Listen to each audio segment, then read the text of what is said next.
प्रकरण 5. निर्जन अरण्यातील सखे सोबती. मानवी स्वभावाचं अद्भुत वैशिष्ट्य म्हणजे की ज्या परिस्थितीत राहण्याचा योग येतो त्याचा तो अभ्यस्त बनतो. मी या नितांत निर्जन रानातल्या कुटीत प्रवेश केला तेव्हा सर्वत्र सुनेपणा जाणवत होता.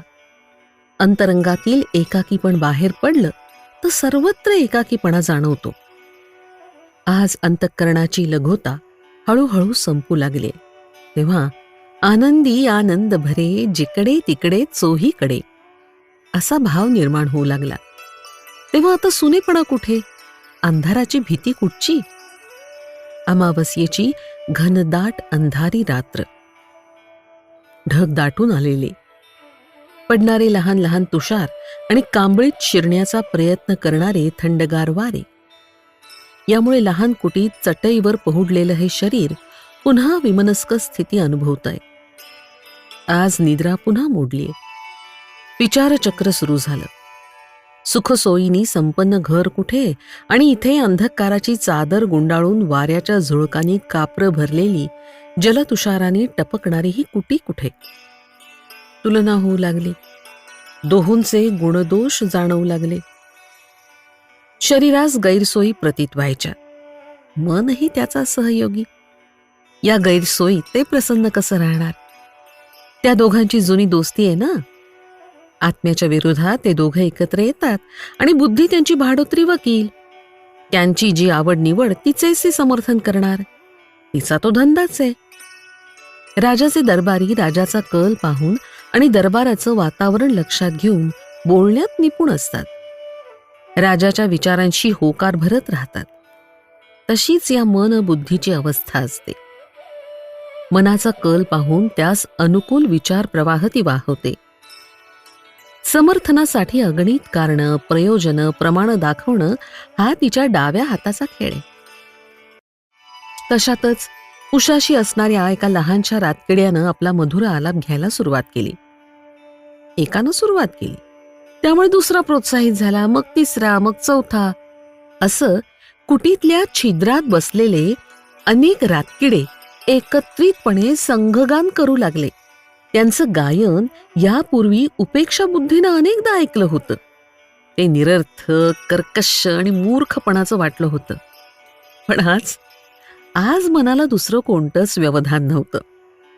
म्हणून लक्ष देऊन गायनाचे चढ उतार पारखू लागलो. निर्जनांची निंदा करत मन थकून गेलं होतं. मन म्हणजे एक चंचल वानरच. त्याला क्षणोक्षणी नवनवीन काम हवं असतं. रातकिड्यांची संगीत सभा सुरू झाली. त्यात ते रस घेऊ लागलं. रातकिड्यांनी फार मधुर गाणं गायलं. त्याचं गीत मानवाच्या भाषेत नव्हतं, पण त्यात भाव व्यक्त झाले ते मानवाचेच. एक तारीवर वीतरागी ज्ञानी जनांचं मंडळ सांघिक निर्वाण पदाचा राग अळवीत असावं तसं या रातकिड्यांचं निर्विघ्न गायन सुरू होतं. इतर जनांना मनोरंजनार्थ नव्हे तर स्वांत सुखाय असावं. मी त्यात भाव विभोर झालो. पावसामुळं मोडकी कुटी आणि आतील असुविधांचं विस्मरण झालं. त्या अगदी वेगळ्या निर्जन वातावरणात शांतिगान गाणाऱ्या सहचरांनी औदासिन्य दूर करून मनात उल्हासाचं वातावरण निर्माण केलं. जुनाट सवयी आणि संस्कार हळूहळू निरस्त होऊ लागले. मनुष्यापर्यंत सीमित आत्मीयता वाढत जाऊन प्राणीमात्रात चराचरात विश्वात्मक बनू लागली. संत ज्ञानेश्वरांची ओवी आठवली.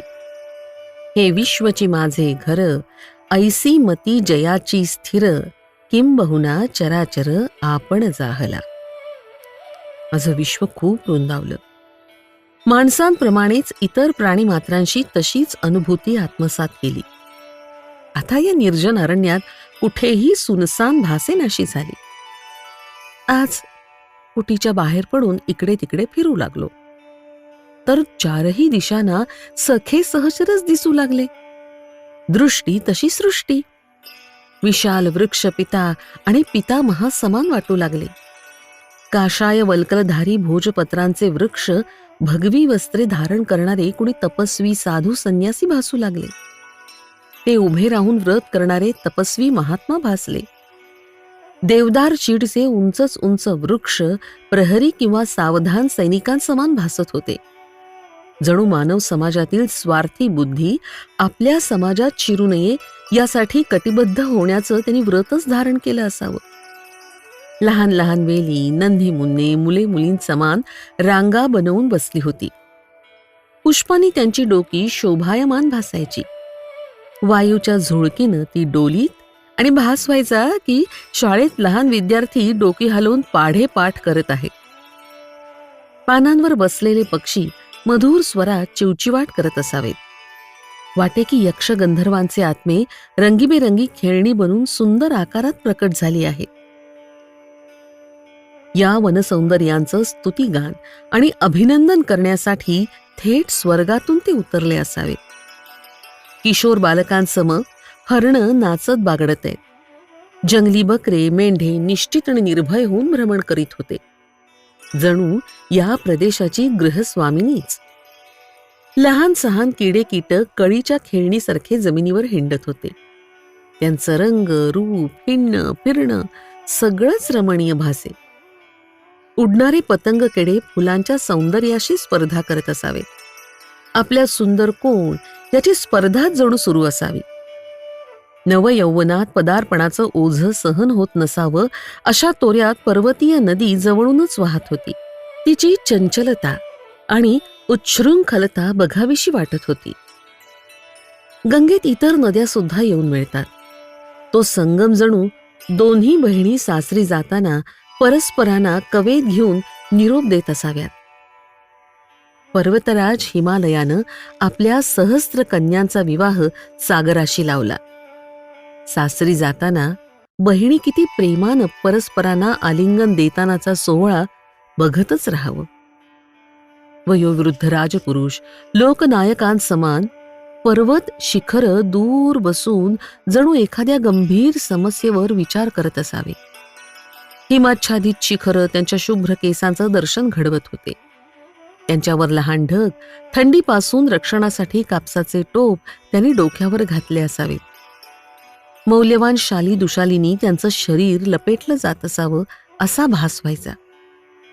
जिकडे दृष्टी टाकावी तिकडे एक विशाल संयुक्त कुटुंब आपल्या सभोवती बसलेलं भासायचं. प्रत्यक्ष त्यांना वाणी नव्हती, पण त्यांच्या आत्म्यात राहणारं चैतन्य शब्दांशिवाय खूप काही व्यक्त करत होतं. यापूर्वी अशी शब्दविरहित मार्मिक वाणी मी ऐकली नव्हती. त्यांचे शब्द थेट आत्म्यात प्रवेश करून रोम रोम झंकृत करत होते. आता एकांतता कुठे उरली? आता भीती कोणाची? सर्व दिशांना आपलेच सखे सोबती तर बसले होते. सोनेरी ऊन उंच शिखरावरून उतरून पृथ्वीवर काही काळासाठी आलं होतं. जणू अविद्याग्रस्त हृदयात सत्संगवश थोडेसे ज्ञानकण उदय पावले असावेत. उंच उंच पर्वताराजीच्या आड भगवान सूर्यनारायण इकडे तिकडे लपत, पण माध्यान्ह समयी काही तासांपर्यंत त्याचं दर्शन देई. त्यांची सर्व किरणं थंडीनं गारठलेल्या जीवांना चेतना प्रदान करी. सर्वांमध्ये चैतन्य, प्रसन्नता संचरित असावी. आत्मज्ञानाचा सूर्य सुद्धा वासना तृष्णेच्या शिखरांमागे लपला जातो. तो जेव्हा केव्हा उदयास येतो तेव्हा त्याची सोनेरी किरणं दिव्य चैतन्य निर्माण करताना दिसतात. मी सुद्धा स्वर्णिम किरणांचा आनंद चाखण्यासाठी कुटीतून बाहेर पडलो आणि मखमली हिरव्या गालीच्या सारख्या हिरवळीवरून फिरण्यासाठी निघालो. थोड्या अंतरावर रंगीबिरंगी फुलांचं एक मोठं पठार होतं. डोळे तिकडेच आकर्षित झाले आणि पाय देखील त्या दिशेनं चालू लागले. लहान मुले डोक्यावर रंगीत टोप घालून जवळ बसून एखाद्या खेळाची योजना बनविण्यात रंगून जातात, तशी ती पुष्पसज्जित रोपे वाटली आणि मी त्यांच्यात जाऊन बसलो. जणू मी पण एक फूल आहे. या रोपांनी मला आपला खेळगडी केलं आणि मलाही हरवलेलं बालपण प्राप्त होण्याची पुण्यसंधी पुन्हा लाभली. विचारचक्र पुढे सरकलं. भावना प्रबळ झाली की तर्क कुतर्क मागे सरतात. माणसाच्या भावनेत प्रबळ रचनाशक्ती आहे. त्या आपले विश्व घडवतात. ते विश्व केवळ काल्पनिक नसतं, तर सजीव शक्तिशाली सुद्धा बनतं. ईश्वराची, देवी देवतांची जडणघडण यांनी भावनेच्या बळावर केली. त्यात आपल्या श्रद्धेची पेरणी करून त्यांना महान बनवलं. भास झाला की या रांगेत बसलेल्या पुष्परूपी बालकांनी मला सुद्धा आपला सहचर मानून आपल्या खेळात सहभागी करून घेतलंय. ज्याच्या निकट मी बसलो होतो ते मोठ्या पिवळ्या फुलाचं रोपटं हसत मुखानं मला म्हणालं, मित्रा, तू मानवामध्ये व्यर्थ जन्म घेतलायस. त्यांचं सुद्धा काय जीवन आहे. सतत चिंता, शंका कुशंका, मानसिक ताण, सतत कुढणं. यापुढे तू रोपटं बनून आमच्या संगतीत राहा. पाहतोयस ना, आम्ही सारे कसे प्रसन्न खेळकर वृत्तीनं जीवनाला एक मजेचा खेळ मानून जगतो. त्यात केवढी शांती आहे हे पाहतोयस ना. आमच्या अंतरीचा उल्हास सुगंध रूपानं पसरतोय. आमचं हास्य फुलांच्या रूपानं विखुरलं जातंय. सर्वच आमच्यावर जीव लावतात.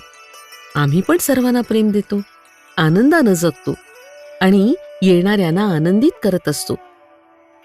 जीवन जगण्याची कला म्हणतात ना, ती हीच. माणसं बुद्धिमत्तेचं गुणगान करतात, पण ती बुद्धिमत्ता काय कामाची जी हसत खेळत जीवन जगण्याची कला शिकवत नाही. फूल म्हणालं, मित्रा, तुला टोमणा नव्हे हं. स्वतःची बढाईही नाही, पण तथ्य म्हणून हे सांगतोय. आम्ही विद्वान, धनिक, गुणवान आणि बलसंपन्न नसूनही आपलं जीवन हसत खेळत सुगंधी फुलांच्या रूपात विकसित करू शकतो. तसं माणसाने का करू नये. आमच्यापेक्षा 1000 पटीनी साधनं असूनही तो चिंतातूर, असंतुष्ट आणि क्षुब्ध बनून का जगतो. तो बुद्धिभ्रष्ट आहे असं मानायचं का. प्रिय मित्रा, तू बुद्धिमान आहेस म्हणूनच त्या बुद्धिहीन इतरांना सोडून आमच्या संगतीचा लाभ घेण्यासाठी अनेक अडथळे पार करून आलास. इच्छा असेल ना तर तू सुद्धा आमच्यापासून दिव्य जीवन विद्येचे महत्वाचे तथ्य शिकू शकतोस. पूर्ण श्रद्धेनं मी नतमस्तक झालो आणि म्हणालो, पुष्पमित्रा, तू खरोखर धन्य आहेस. अत्यल्प साधनं असूनही उत्कृष्ट जीवन जगण्याची कला तू जाणतोस आणि आम्ही बघ, अनेक सुख साधनं असूनही आम्ही पुढंच जगतो. मित्रा, तू खरा उपदेशक आहेस. वाणीनं नव्हे तर सार्थक जीवन स्वतः जगून नंतर इतरांना उपदेश करतोस. मित्रा, मी इथे तुझ्यापासून बोध प्राप्त करण्यासाठीच आलोय. सच्चा मित्र म्हणून शिकवण्यात संकोच नको करूस. हसमुख पिवळं रोपटं खदखदून हसलं. डोकं हलवून स्वीकृती देत ते म्हणालं, शिकण्याची जिज्ञासा आणि तळमळ असणाऱ्यांना पावलोपावली गुरु भेटतात. पण आज जिज्ञासा कोणाचे. सर्वच लोक आपल्या अपूर्णत्वाचा अहंकार धरून टेंभा मिरवत असतात. ज्ञानासाठी हृदयमुक्त, संवेदनशील व्हायला हवं. तरच खरी जीवनविद्या स्वतःहून आपल्या जिज्ञासू हृदयात प्रवेश करू शकते.